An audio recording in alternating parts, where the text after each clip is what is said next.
Bonjour. L'évangile d'aujourd'hui ressemble tellement à celui de dimanche dernier. Bon, je pensais reprendre un autre évangile qu'on avait vu là il y a quelque temps et dont j'avais raté euh, la- l'enregistrement. C'est en Luc, dans l'évangile de Luc 16. Vous savez cette histoire du gérant malhonnête qui, parce qu'il est licencié pour avoir volé, il continue à voler en distribuant un certain nombre, enfin en éliminant pas mal de dettes que d'autres personnes avaient vis-à-vis de son maître pour se faire des amis. Quand il sera licencié, au moins il aura des gens qui vont le soutenir, espère-t-il. Voilà, donc dans cet évangile, il y avait deux choses qui me semblent importantes. La première, c'est ce qui est dit à un moment, euh, faites-vous des amis avec l'argent malhonnête. Voilà, faites-vous des amis avec l'argent malhonnête.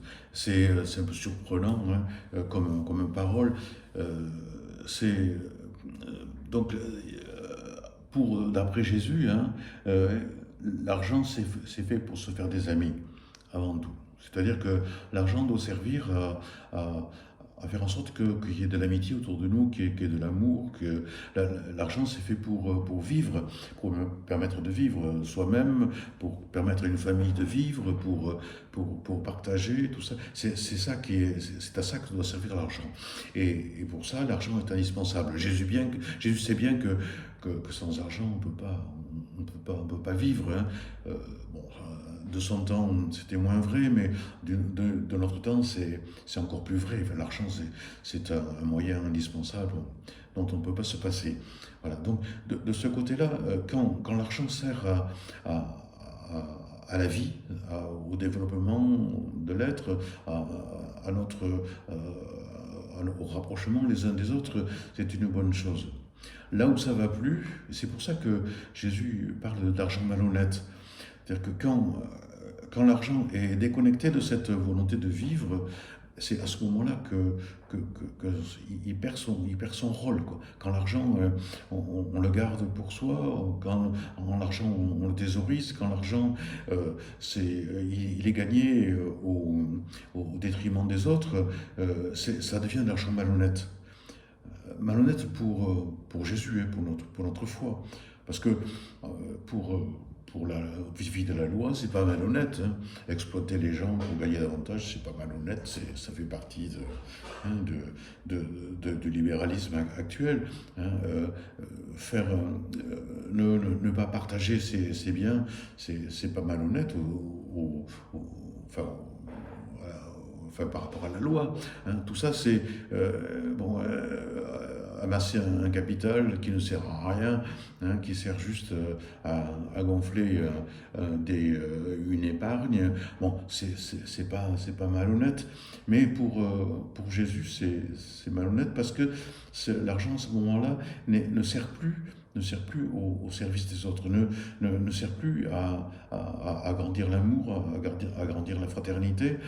Au contraire, l'argent à ce moment-là devient un empêchement de vivre.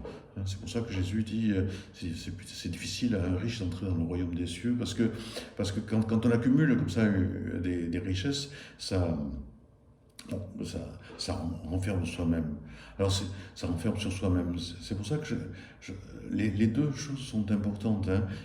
Faites-vous des amis avec l'argent et si vous ne faites pas d'amis avec l'argent, cet argent devient malhonnête. On peut pas devenir riche en étant honnête. C'est pas possible. Hein. Si on devient riche, c'est qu'on a volé quelqu'un ou bien on a évité de partager ce qu'on avait en trop. Hein. On a accumulé de l'argent pour rien, quoi.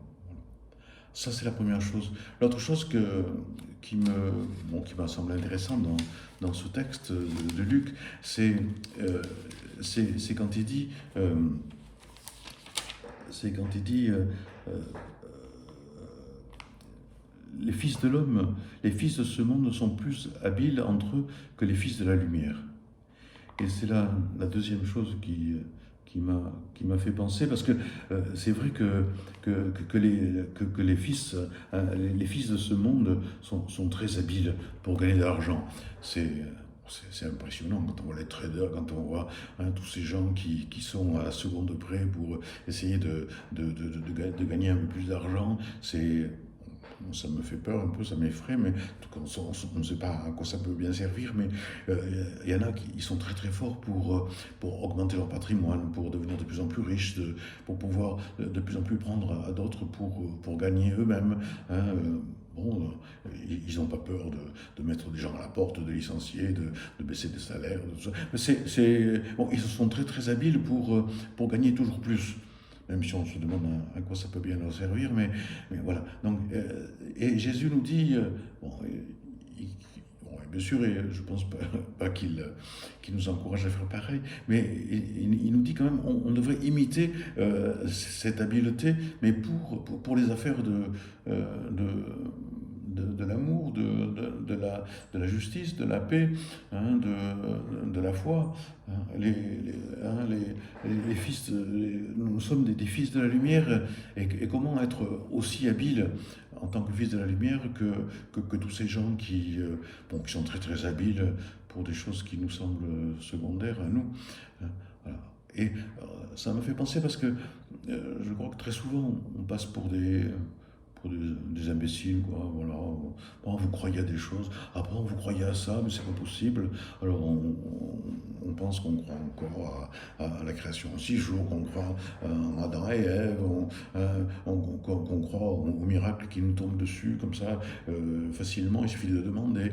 Ben, je crois que ça serait important qu'on montre aux gens qu'on est intelligent, qu'on se pose des questions, qu'on n'est pas plus bête que d'autres.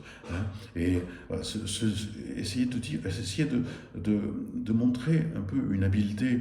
Alors, sur les moyens techniques, peut-être, hein, on essaye actuellement en confinement de développer des moyens techniques pour communiquer entre nous, pour partager la foi. Tout ça. Montrer qu'on est intelligent, qu'on est capable de réflexion, que toutes les questions que les gens se posent et qui leur font dire que Dieu n'existe pas, par exemple, on se les a déjà posées, hein, que toutes les questions qu'on se pose sur la foi, hein, que les gens se posent sur la foi et qui leur fait dire que bon, mais tout ça c'est des sottises, ben, nous on a traversé aussi ces questions, on est allé plus loin. Voilà. Alors, ça me semble important de ne pas se contenter de simplisme par rapport à la religion, d'essayer de comprendre en profondeur, d'essayer d'aller jusqu'au bout de nos questions, essayer de se retrouver entre nous pour nous poser des questions, pour lire, voilà, pour méditer, pour dépasser un peu ben, tout ce que, tout ce que les gens croient qu'on pense spontanément. Voilà. Alors, être des chrétiens habiles, être des croyants habiles, être des lecteurs de l'évangile habiles, d'être aussi des gens qui partagent leur foi d'une manière habile aussi, hein, bon, c'est pas la peine de prendre des grands moyens, mais dans notre simplicité, c'est souvent notre simplicité qui fait notre habileté et qui permet aux autres de- d'accéder à ce que nous croyons aussi. Voilà, c'est ce que je pensais sur cette question de Dieu et de l'argent. Et vous, hein, n'hésitez pas à mettre des commentaires. Ça me fait plaisir de voir qu'il y en a qui suivent et qui réfléchissent aussi à leur manière. Allez, au revoir, à demain.